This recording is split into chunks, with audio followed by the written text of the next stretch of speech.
All right, this is Patrick Russell. I'm interviewing PJ Imhof for the first time.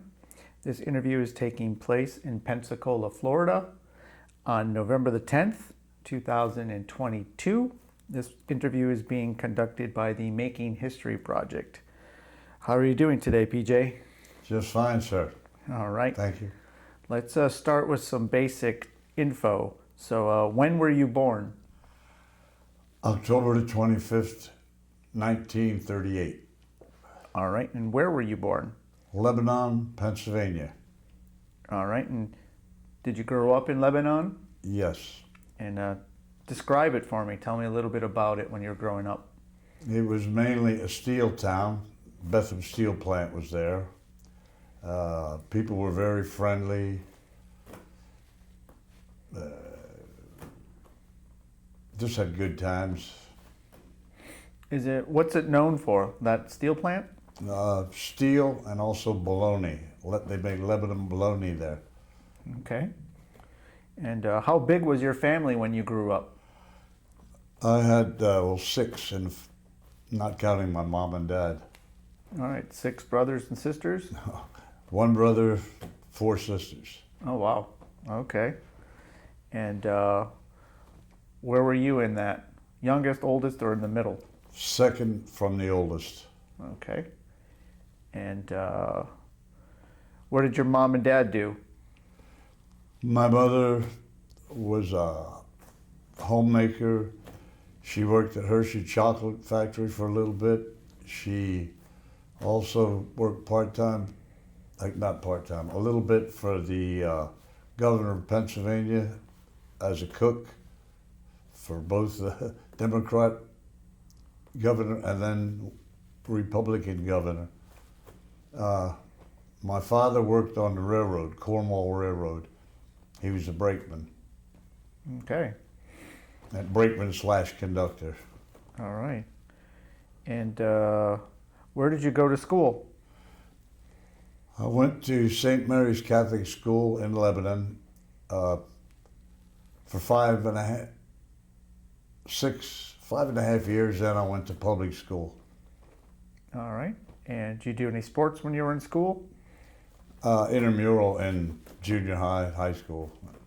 All right. You graduate? No, I quit right after the beginning of my senior year and went in the Navy. Okay. Did you have any hobbies when you were growing up?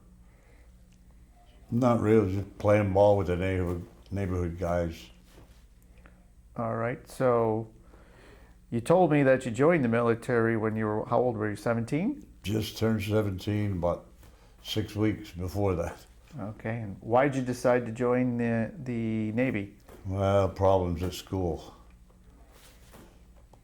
I did get my GED in the Navy. All right. I got a high school diploma from Lebanon in 1958. All right. And so did you join during the middle of a school semester, or you wait till the end of the year, or? Right after the first start of the school. Okay. I turned 17 in October the 25th, and I was in the military, in the Navy, December 6th, 1955. All right. And why'd you decide the Navy? I had a cousin that was in the Navy, and he was in aviation. All right. It sounded like a good thing. Any other family members that were in the military? I had an uncle that was in the Army, World War II. Okay. My dad couldn't go in because working on the railroad and having 4 kids, he was exempted because working on the railroad was an important job, and having a wife and 4 kids was, Yeah. he wanted to go. And then you mentioned you were interested in aviation. Yes. Why not the Army, Air Corps, or Air Force? I didn't know anyone in that. Okay. But joining the Navy, your goal was to get into aviation? Yes. All right. And how did your family feel about you going into the Navy? No problem. My dad just said, "Don't hold it against me if I sign for you." No, sir. All right. And let's see, what were the years again? 1950.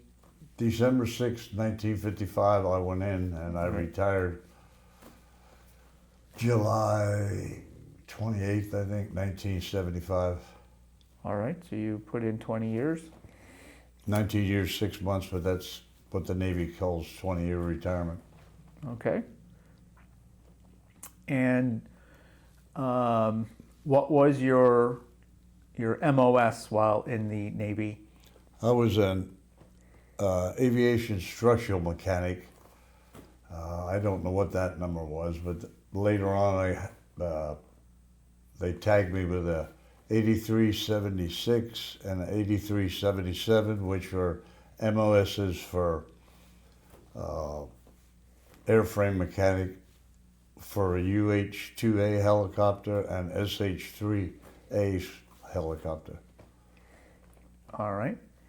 And so you said structural. Yes, sir. All right. So you mostly worked on the outer body of helicopters. Fixed wing And the aircraft first.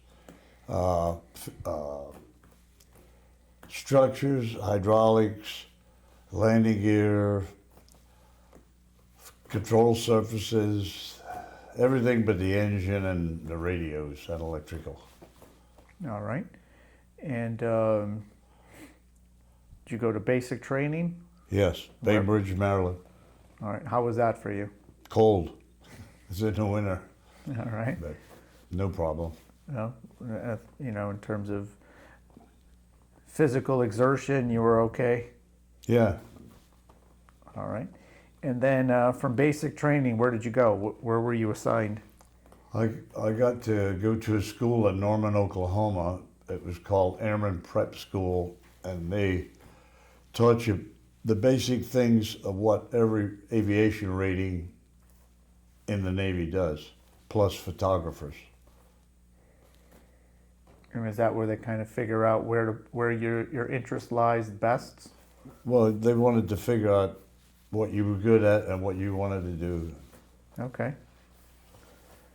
And so from there, from Norman, what happened? I went to NAS Memphis, Tennessee, another training base. And that's where you got they trained for people who were going to work in avionics, engines, structural mechanics, I think were the three main ones they had there. And I got the structural mechanic.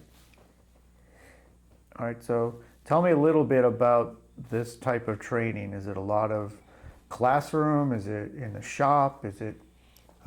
Mostly classroom, but there was some shops where you had to learn how to rivet and stuff like that. Okay.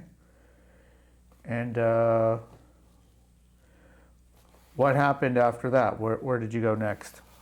My first command was VAP 62 at Norfolk, Virginia. They were an AJ photo squadron, heavy photo. So reconnaissance. Pardon? Reconnaissance. Yeah, they might have done that, but it was mainly photo because reconnaissance was not they didn't have all the electronic gear then that I knew of. Okay. And But I guess photo is recon too, yeah.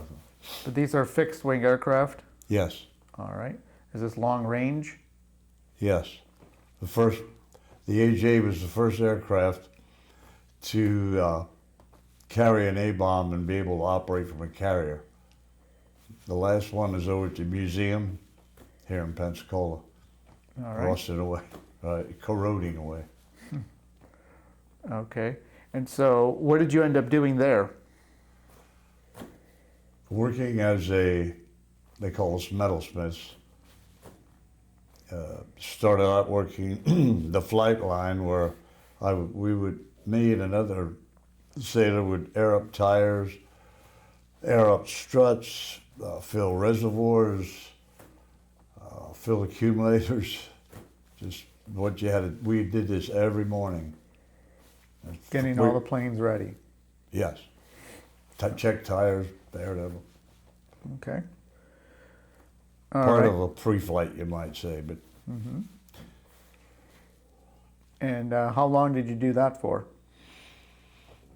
I got there in October '56, and I left in early '58 to go to another AJ squadron. Well, we got transferred to Jacksonville. VAP 62 got transferred to Jacksonville because the squadron was going to get an A3D, 1P. So, for some reason, they didn't want the jets at Norfolk, so we went down.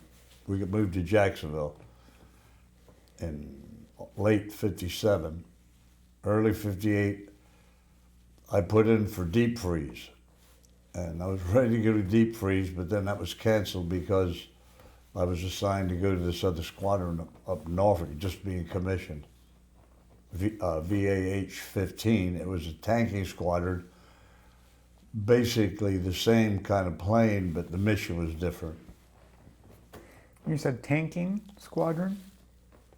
Tanking? Pardon? What kind of a squadron was it? A tanking squadron, in-flight refueling. Refueling, okay. And I became an in-flight refueler there. All right.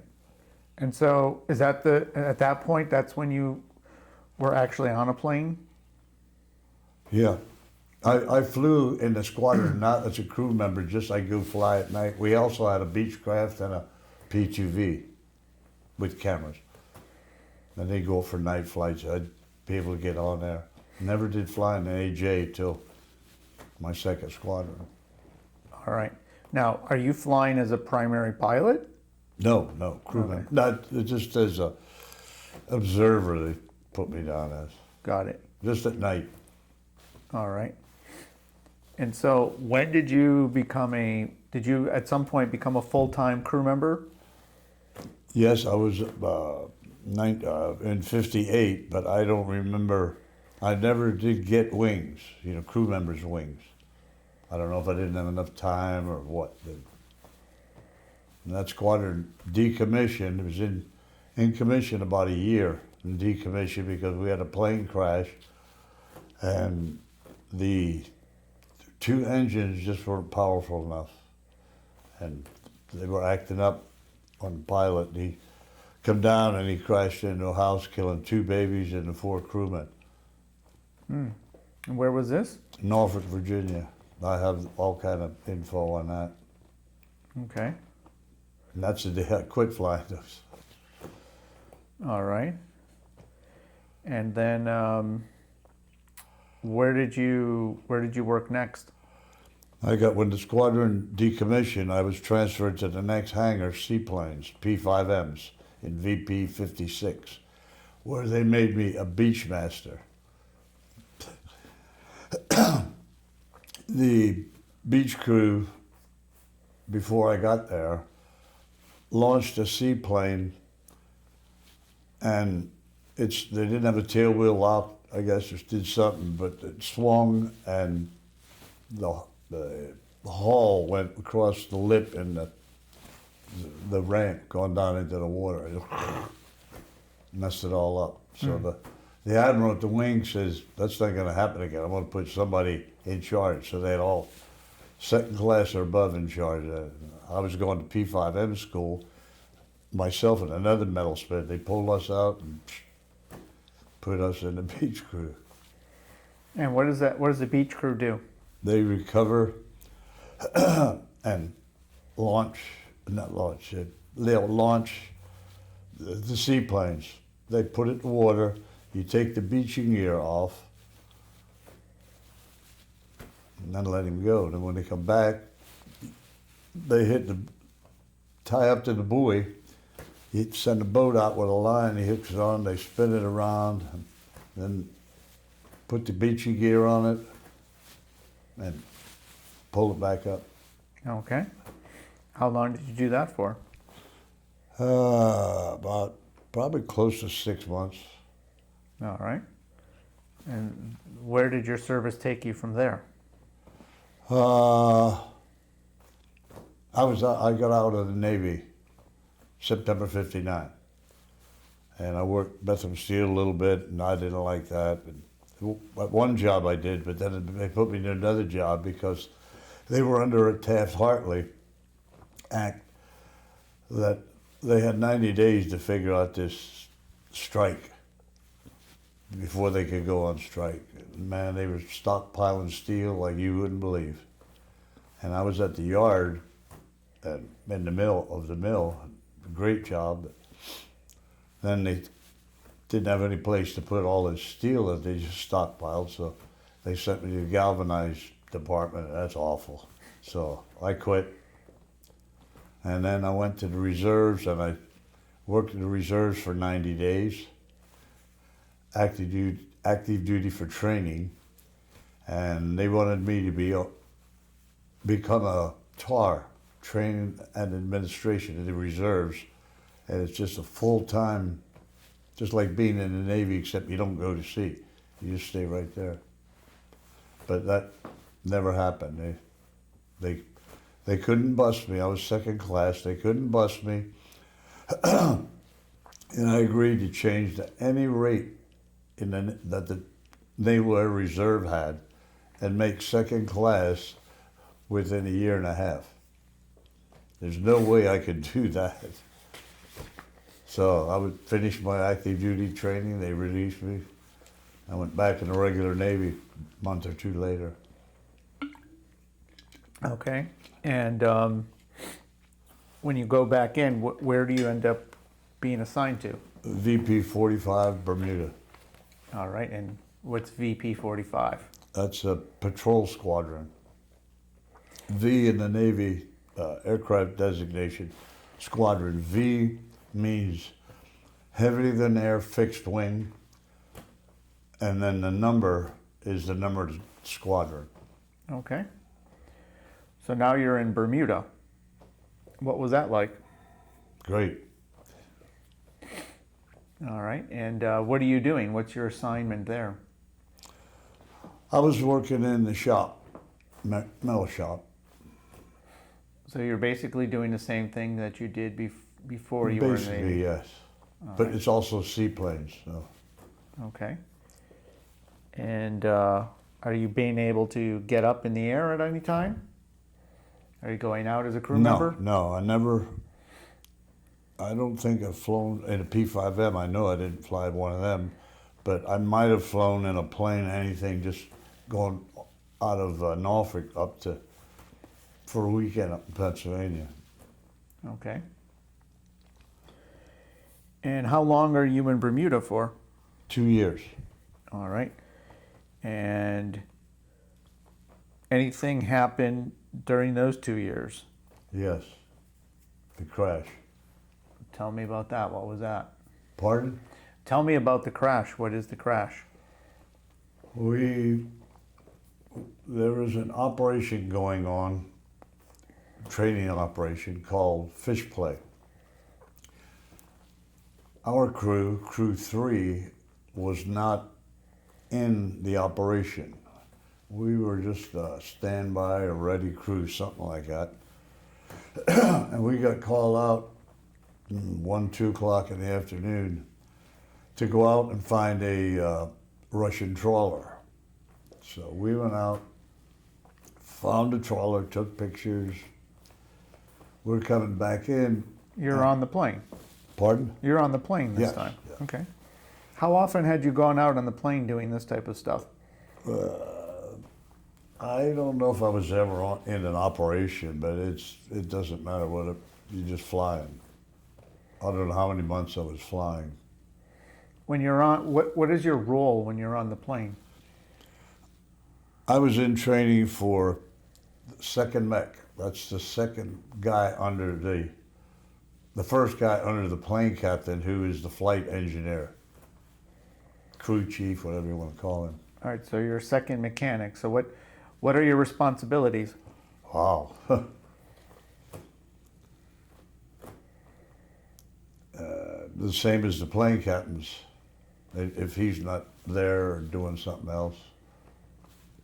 I was in training for that. Okay. I was not a qualified plane captain. All right. So let's get back to the crash. What happens? Well, like I said, we were out on a mission to take pictures of a Russian trawler. We did that. We were heading back to Bermuda, where we just assumed a standby or ready position again in case anything else happened. When we got a call from our executive officer. He was in the exercise, which we weren't too far away from that, and he was having engine problem. So our pilot, plane commander, Lieutenant Commander, names, Tate, he said, does anybody care if we go relieve the XO? He has engine problems. XO, great guy. So nobody complained. We reported, they figured out that the XO could report off station at a certain point right after we logged on station, just a big area. Because our CO wanted a plane on station 24 hours a day, period. So we would be meeting those requirements. And the XO would be closest point to Bermuda.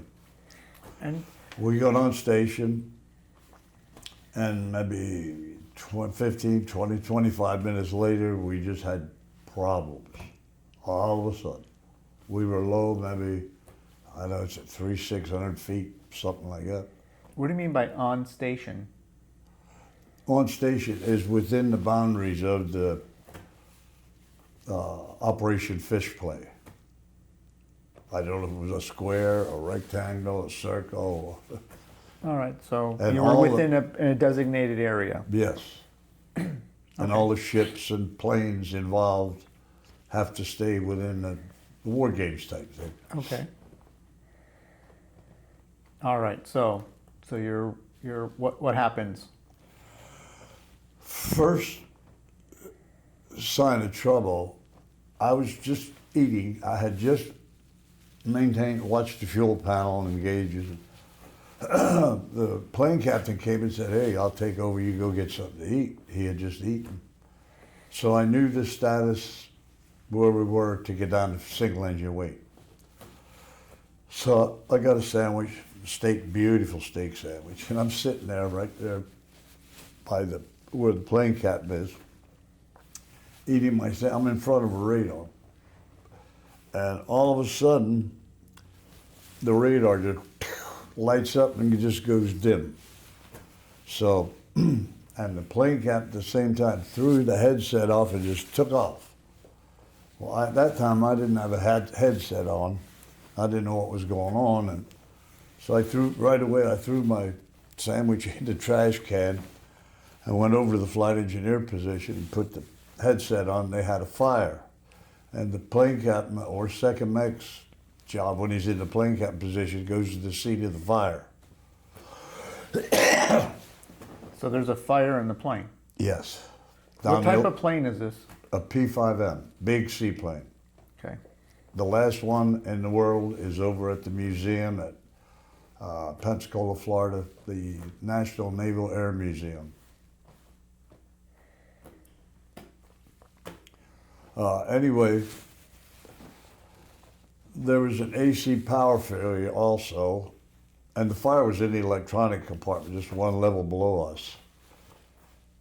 And from that point on, I never heard any word from the plane captain or the ordnancemen who were back aft in the lower section of the plane.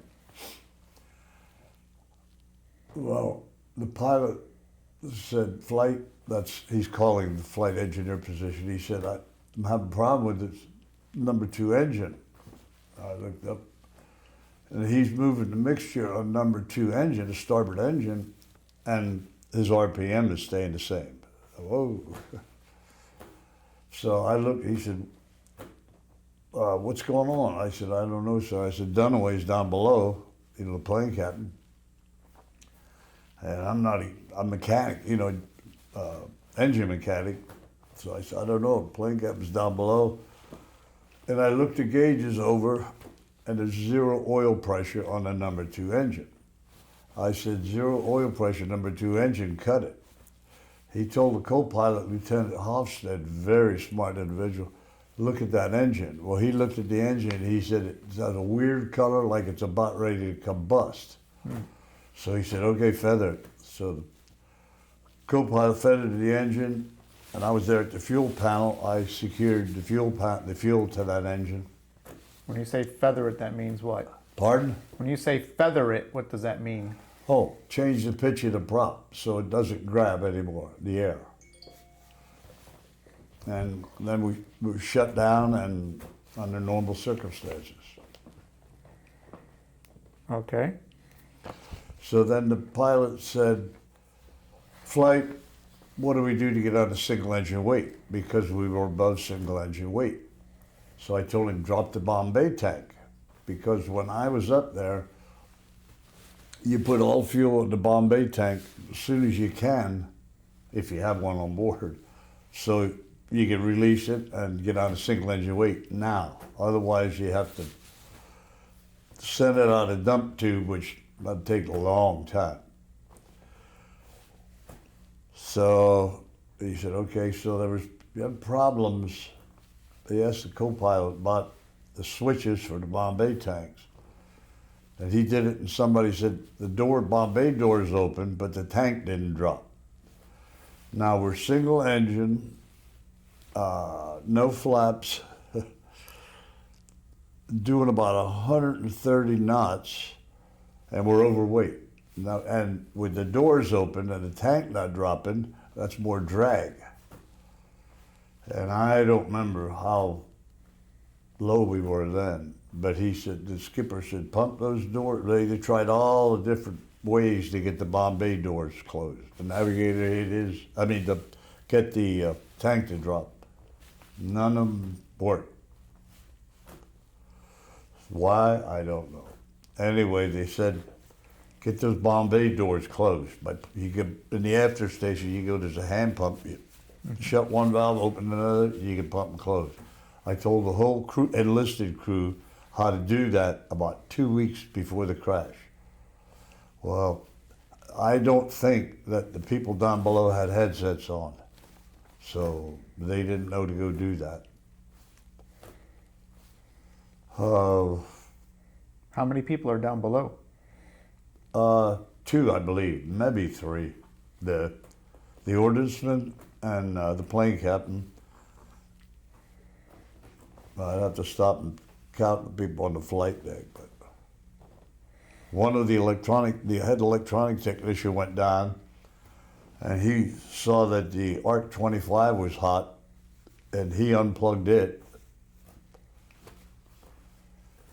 So after the Bombay doors weren't getting closed, the pilot said, get the flight deck ready for ditching. Well, normally the plane captain or second mate got to go and put a net around the electronic gear that's overhead and around the like a shelf there, all the electronic gear there. Get a plane captain station, pick up this board and bring it up and lock it in place, and that's where the plane captain sits. Plane captain doesn't have a chair. He sits on the pad on this seat and pad on this board that's padded, and you strap yourself in. But I looked at the water, there was no time to do that. So I don't know if people heard it from the ICS that we're going to ditch. So everybody had their seat facing aft and strapped in, hard hats on, except me. I was not strapped in, didn't have my hard hat on. I had one right there. I didn't think, I looked out the porthole there. I didn't think I had time to get it. Man, that was some rough water. And we went in, we hit a 20 to 30 foot wave with the nose. It picked that big plane up and put it down underwater like that, immediately. I think I was knocked out because I went into the cockpit. I did have the plane ditching station rig. And I had 2 lacerations in my head, which I didn't know that till after I got out of the water.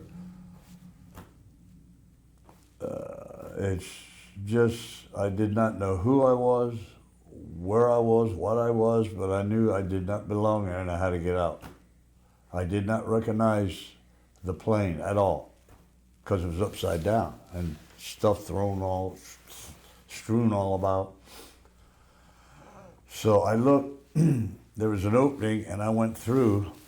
It was like between the pilot and co-pilot and back, right where I had been sitting, but that upside down, I didn't recognize. But I went through there to see if there was somewhere I could get out of wherever I was. Didn't see anything.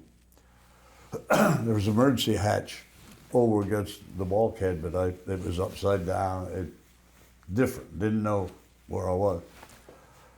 So I looked again around and I saw feet kicking, and it ended up being the co-pilot's feet going out the window, by his side. So I followed him, pushed his feet out. A guy came and pushed my feet out. I saw the top of the wing. Well, that's up, so I swam for it. You're underwater now. Yes. So Was the plane filling up with water? Oh yeah, it was filled with water. So when you flipped over and the plane, you can't figure out which way is what. It's already underwater? Yes. And the plane's filled with water? Yes, the plane was filled with water. So now you're, okay. If it would have been 20 minutes later, it would have been dark enough where I couldn't see. And I don't know, initially we were probably under 10 feet of water. And light isn't real good, especially when you're inside something. But somebody pushed my feet. I saw the top of the wing. I swam for the top of the wing. And then I realized the plane hit me, or I hit the plane. Whoa, the plane must be upside down. So I swam up beyond the wing and the flap and come up. And the accident board couldn't figure out why I was the last one up. The third guy that pushed me out, he went straight up. He didn't take the long way.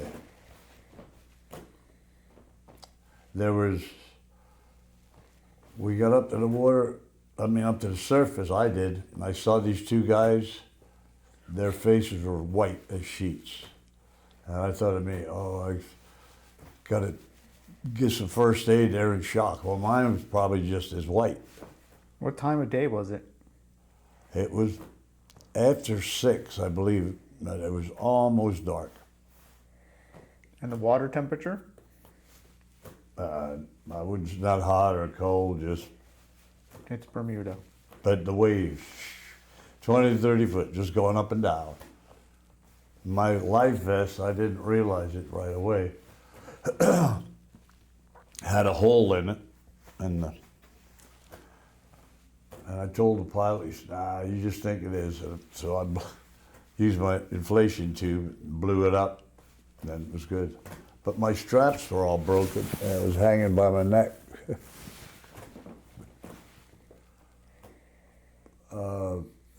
One raft came up. I told the co-pilot, I want to take my vest off and swim after that raft. He said, "No, you can't make it." I know I could make it. I know. Where did the raft come from? From the aircraft when it busted up. And so he said, "No, you can't make it." So I listened to him. He was wrong saying I couldn't make it because I know I could. But he was right in that if I would have gotten to the raft, I could have not got the raft back to him and the other guy. Just move right along. So I stayed there. I don't know, 5-10 minutes later, I told the co-pilot, I said, "I think I'm having a heart attack." He said, "You're not having, you're too young." Well, that just went out of my mind. I wasn't having a heart attack. But I have a twisted rib cage from that. That was the pain, probably. And we just gathered stuff up. Anything that floated hung on to it. Like Sonoboys in packaged cardboard tubes, we hung on to them and they floated till they got soaked. And Mark, I don't know what they call Mark 25 smokes. It's like a 4x4, about that long. They're made of wood, and I don't know what's inside them that makes smoke. Held on to them till they got sunk, let it go. And we just stayed together.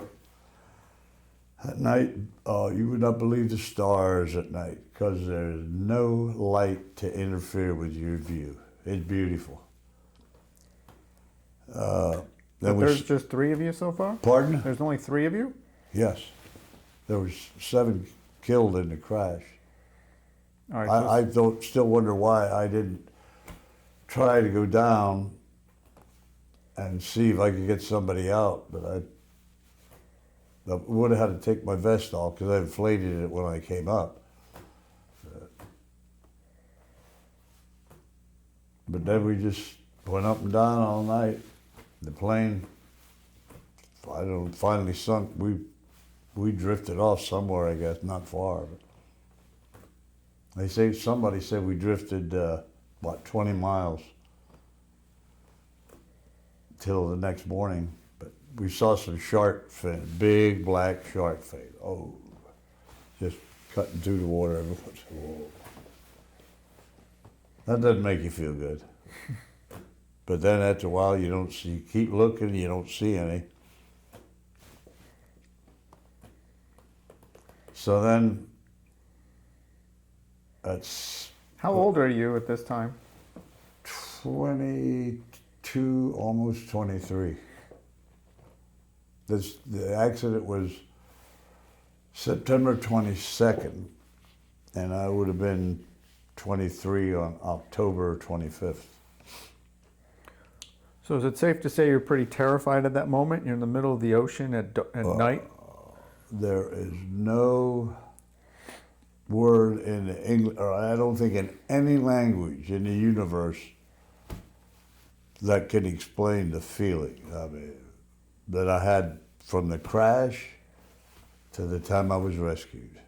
It's just undescribable. Because there's nothing else around, right? Everything is becoming pitch dark, and there's no other boats, there's no planes. The only thing that's different, well, we're just going up and down 20, 30-foot waves. This is in the the tail end of Hurricane Esther. And the 7 guys that got killed, at the end of, you read about Hurricane Esther, it says that those deaths were somewhat attributed because of the hurricane and the rough waters. But next morning, sun come up, that's a good sign, yeah. And it rained off and on during the night. You're not sleeping, are you? No. We just hung together, but none of us got any sleep. And then planes flew over. That's the only thing you could see moving, except for the waves. Planes flew over, we'd light our flares off we had. I think we had, each guy had 2 flares. I was the guy who's lighting the flares off.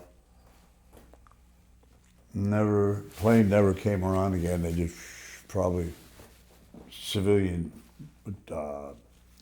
liners, going across the ocean. Or maybe they didn't even see us, probably. But there was I think the Coast Guard plane was the first one that found us. In the UF, that's a amphibian aircraft.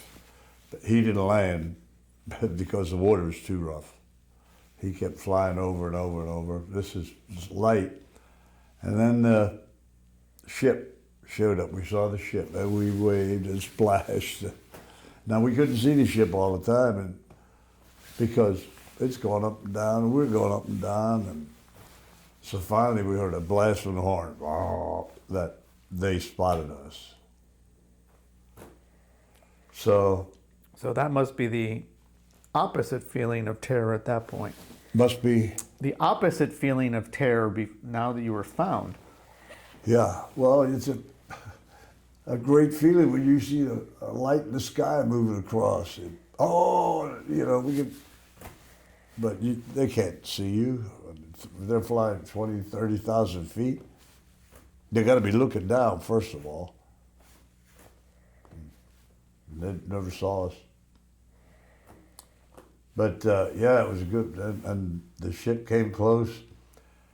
And I forgot to tell you, when we saw the sharks, we put our shark chaser out and used it. What's a shark chaser? It's a bag of, I guess it's dye-like stuff, and supposedly it's supposed to, I was told it's like the ink that a squid shoots out, and that keeps sharks away. So I was a firm believer in it, but after the accident much later, I heard that that's no good. It attracts sharks. So anyway, we were okay, and then the ship come close as it could. We just let go all the junk we were hanging on to, which wasn't very much by then, and swam for the net, the cargo net they had over the side. And that ship was rocking, rolling. So we grabbed the net, tried to climb it, but you don't realize how weak you are. You think you can do everything. So I was right by a ladder there, and it was a metal ladder, and it was flexible at every rung. So it was just standing straight. And we were just getting banged up against the ship on this net. Well, I'm going to get on. I got on the ladder, not a ladder swing, because now there's some resistance. So a guy comes down the ladder. He says, "Hang on to me," and I'm hanging on to him. He's, "Hang on," and he's trying to climb the ladder with me on his back. He said, "Hang on." I said, I can't. I just felt myself slipping. I went back in the water, and I looked up. The co-pilot was hanging by one of his feet in the net. Oh, no. Upside down. The other guy wasn't anywhere to be seen. I found out later, one of the crewmen come down and tied a line on him or something, got him up, and then eventually they got the co-pilot. But I was just out there, and somebody threw me a line. I thought, well, great. I got the line, and pulled. The other end wasn't secured to anything. Pulled it right. So then I was just out there, and the captain was trying to move the ship, which I couldn't see or tell. What type of ship was it? It was a C-2 cargo ship called the African Pilot, owned by the Farrell Company out of New York. They were on their way to Africa, I think, to get rubber to bring back to the States. Well, it wasn't a military. No, it was a civilian ship. Okay.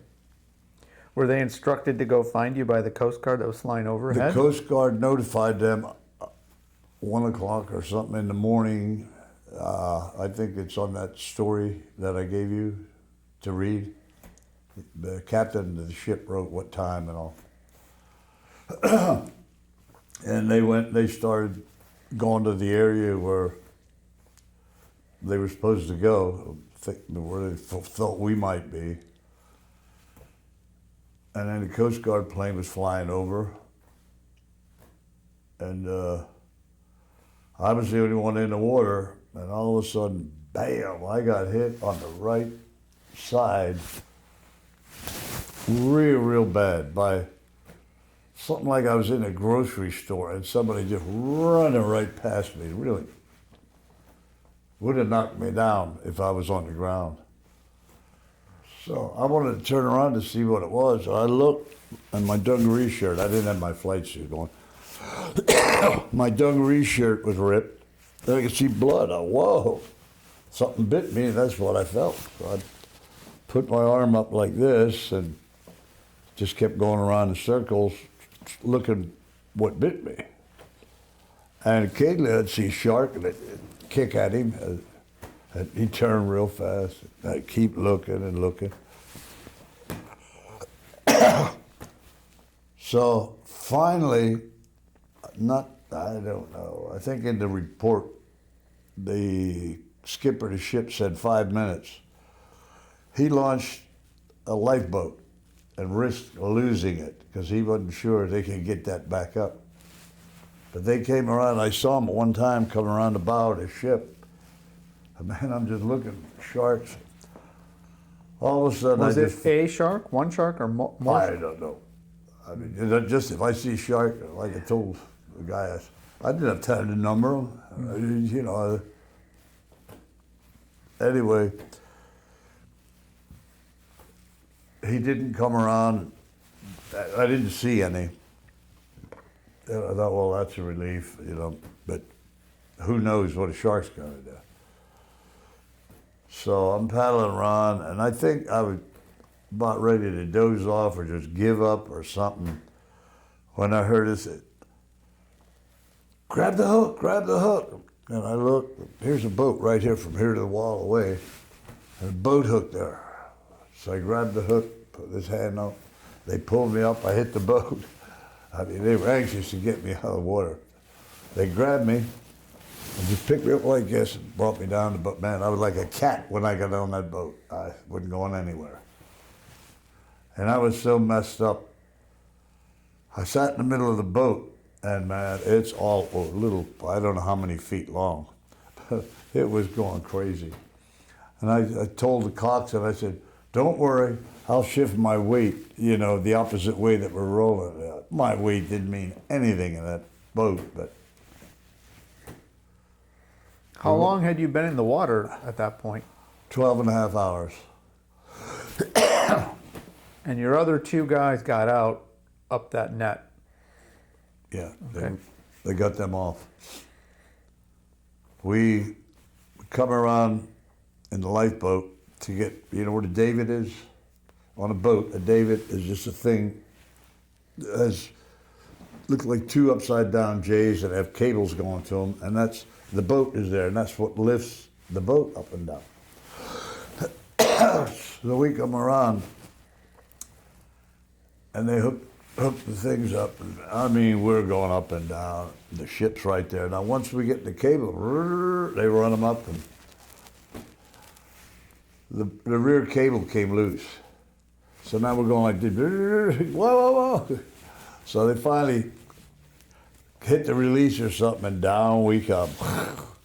Back in I the water. thought, man, I ain't gonna, well, I thought, but it just splashed. It made another run around and did whatever, and then we got up that time and banging against the boat against the ship, I should say. And we got all the way to the top, and they said, come on, we'll help you out. I said, no, I'm okay. And I could see about that much looking from the lifeboat to the ship, about that much distance. And I said, yeah, you better help me, because I knew I was going to fall and go right down through there somehow. So I let them grab me and hold me and get me off.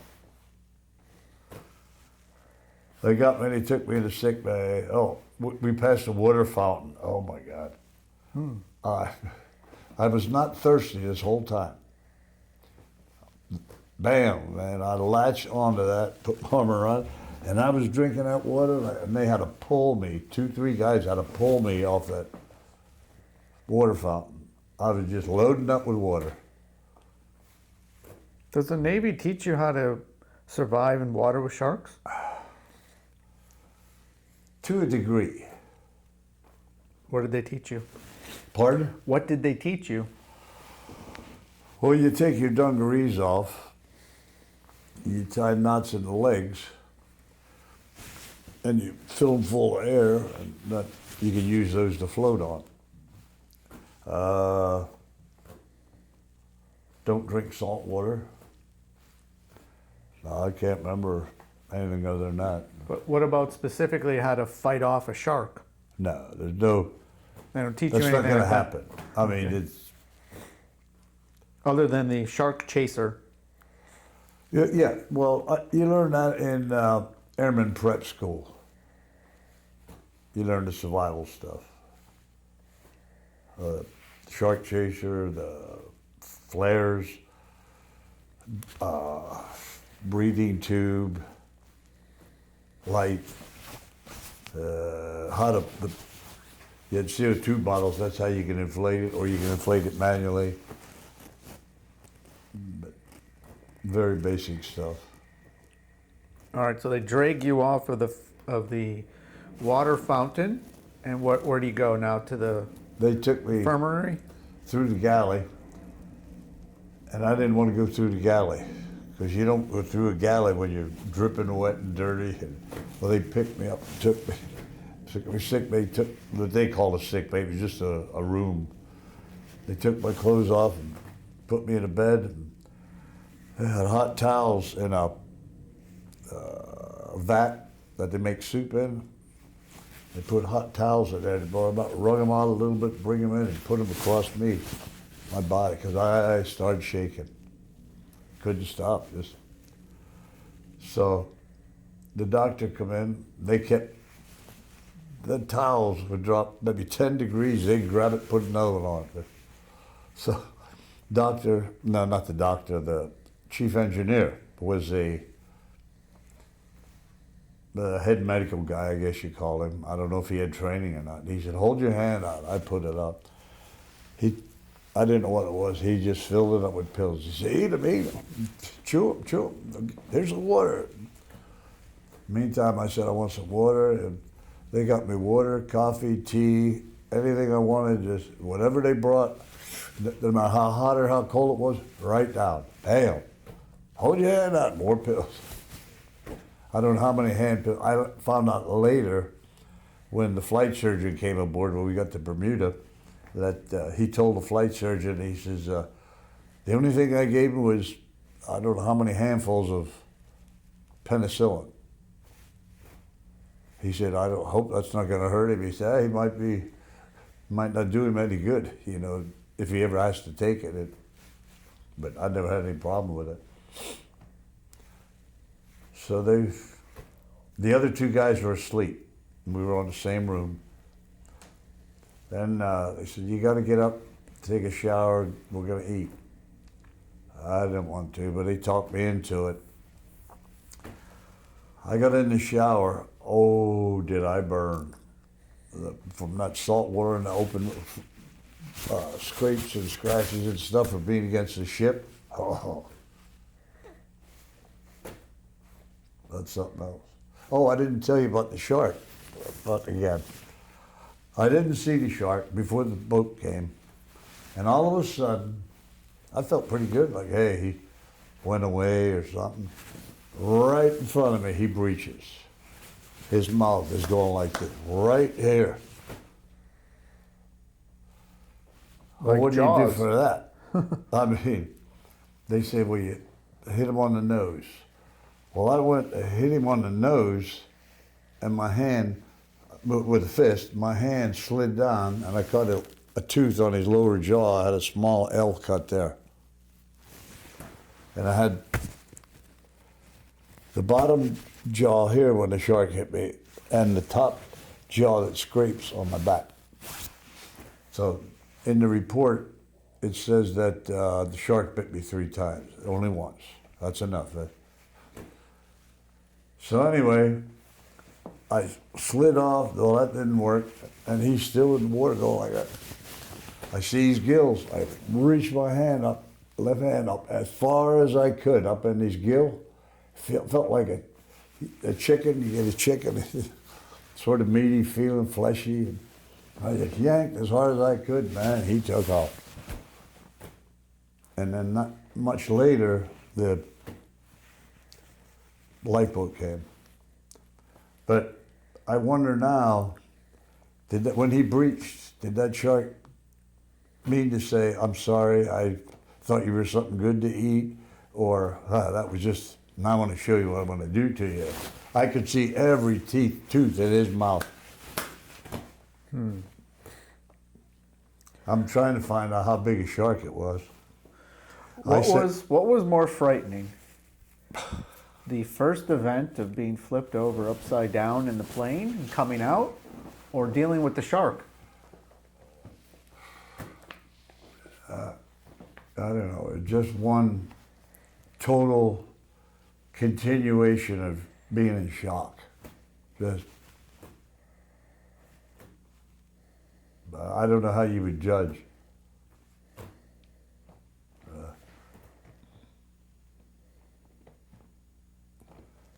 But we, the other guys slept. I never slept a wink.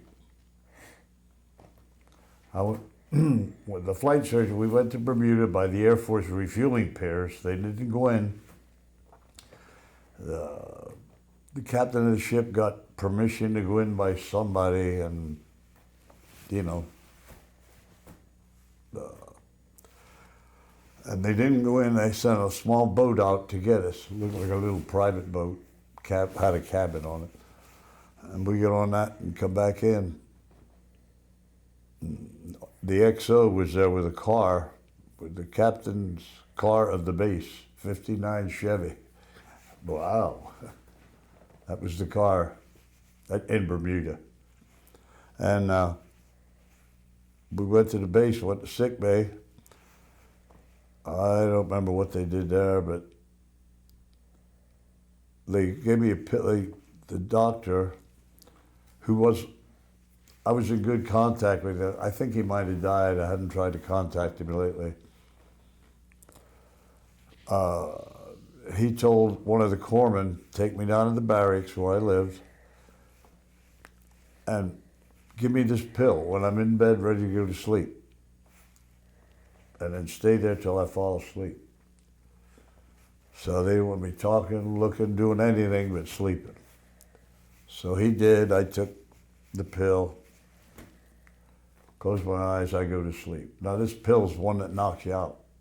It wasn't long after that, they're shaking me. Somebody short. I finally, well, yeah, what? He said, come on, get up, you can't stay here. Well, come on. So I got up, got dressed, went back up to the sick bay, which is being refurbished at that time. They put me in a room. Blam, I'm out. Because the skipper of the outfit didn't want me sleeping in the barracks. He's afraid I'm going to talk to people. Hey, I just want to sleep. So anyway, they put me in this room, and I said, I'm hungry. I said, wake me when it's time to eat. Okay, eat breakfast. So they come in, they shake me, get up, get up, get up. I said, oh, is it time to eat? They said, no, you slept through breakfast. Hello. So I said, well, why'd you wake me? They said, well, you can't stay here. I said, why not? They put me in a room, I guess you call it a maternity ward, had few rooms, and a male cannot be in that within so many feet, yards, whatever, of a woman. So they put me in a duty corpsman's rack. They had, I don't know, 7 racks or something.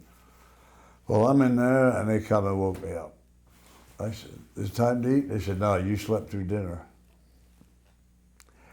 So I said, why'd you wake me? They said, your commanding officer wants to talk to you. So he comes up. He's, how are you? Well, you know, I'm living. I don't know how I am. I'm nowhere near normal. So he says, who do you know that lives on base? What? I mean, I can't believe he's asking me that, and I barely know my name. So I'm thinking, and I named the first class and the chief, I think, that I knew. They had to be married and live on base. So I said, I just want to see my buddy Jack Lothar. So they went and got Jack Luther. He was on the skipper's crew. He was the second mech on the skipper's crew, the captain's. And he finally come up and said, "Oh man, they're not saying anybody. Nobody knows who's lived, who died through the crash." He said he asked about me, didn't know anything. So I said, "Well, I can't stay here because they have the duty corpsmen sleep here." He said, "Come to my house."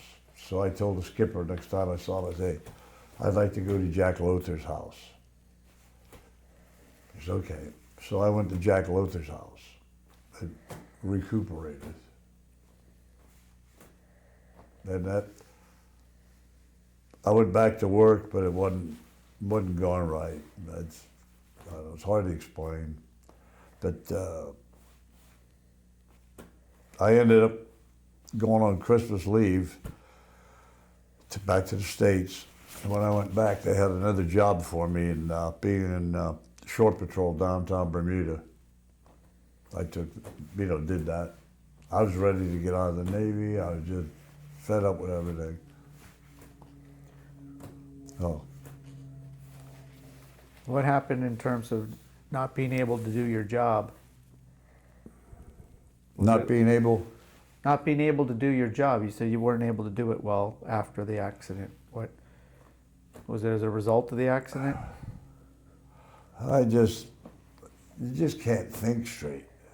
You put on a front like everything's okay, but it's not. I've been doing that for I don't know how many years. I finally told the VA, and October, I got approved for PTSD 30%. But I don't know.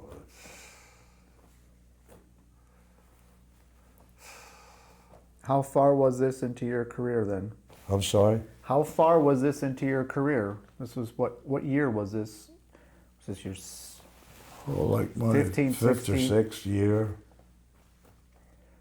Fifth or sixth year? Fifth or sixth, because I went in 55. The accident was 61, but I was out for 11 months, but 3 months I was with the reserves. But you're saying that after that accident, it wasn't the same? No, nowhere near the same. What about your other two survivors? How do they fare? I don't know. Did you ever talk to them about the accident? No. How come? Everybody, it was weird. Everybody wanted to treat me with baby gloves, kid gloves. I appreciated that, but it was not real. Like everything changed. I can't explain it, but. So on one hand, you're happy to be alive, but on the other hand, you don't understand what happened. And I wonder all the time, why did I make it? Because I wasn't strapped in, I didn't have a hard hat on. It doesn't add up to me. Bit by a shark. The other guys have since died. One from a car crash, another one from, I think, just old age. And you don't know how they did? Pardon? You don't know how they recovered after the accident? No, the one guy, he married the plane captain's widow because the plane captain had told him that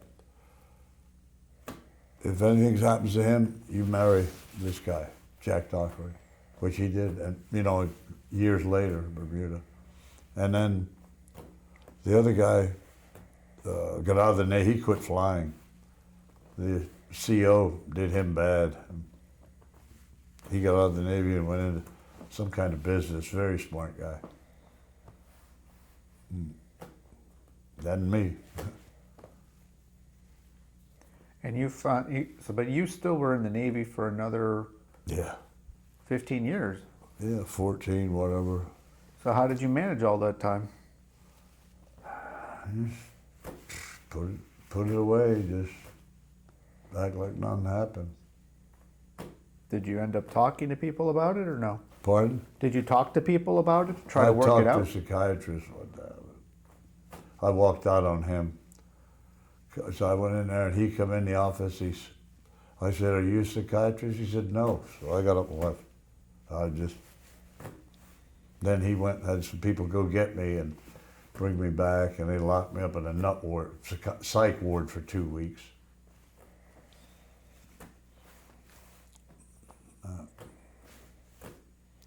I don't know. If anyone's ever rolled over in a car, it's about 1,000 times worse than that.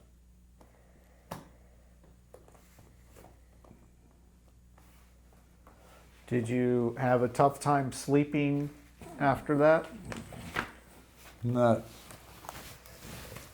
Sometimes yes, sometimes no.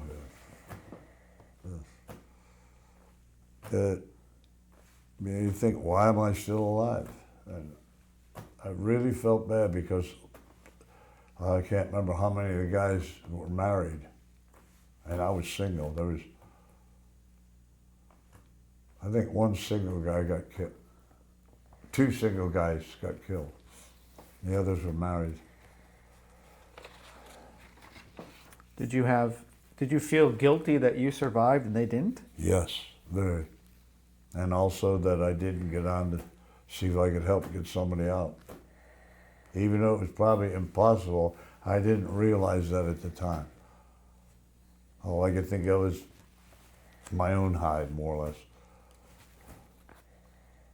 Do you have nightmares of that event? Not nightmares.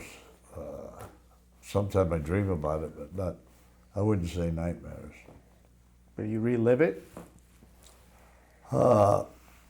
In my mind, when I'm awake, it just is there.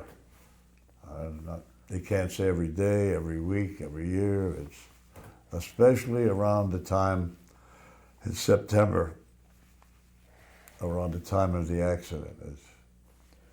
So that September week is not a good week for you. Yep, it just.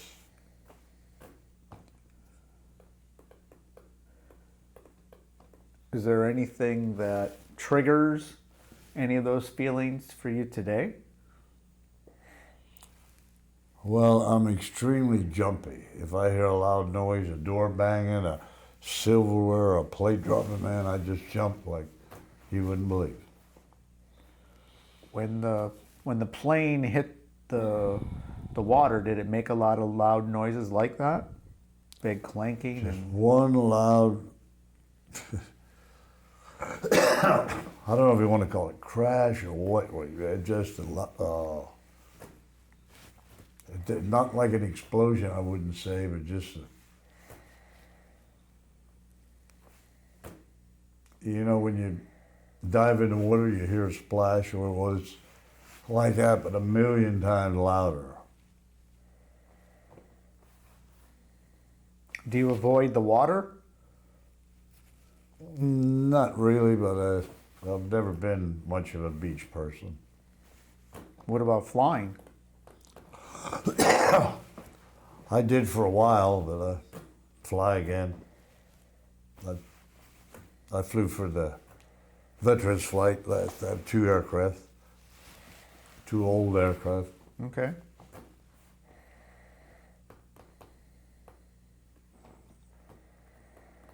So how do you cope with it? So does it affect you still today? Yeah. Well, I get some medicine. I don't know, too much medicine.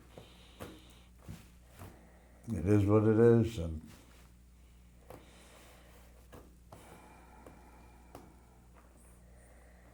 so what did you do after the accident? So you have 15 more years left in your Navy career. what did I do? As what? Well, after the accident, you had about another 14, 15 years in your career. What did you end up doing in the Navy during that time? Basically, I did the same things within my rating. I went to Lakehurst after Bermuda. I was there for like 4.5 years. Worked on. We were supporting two helicopter squadrons,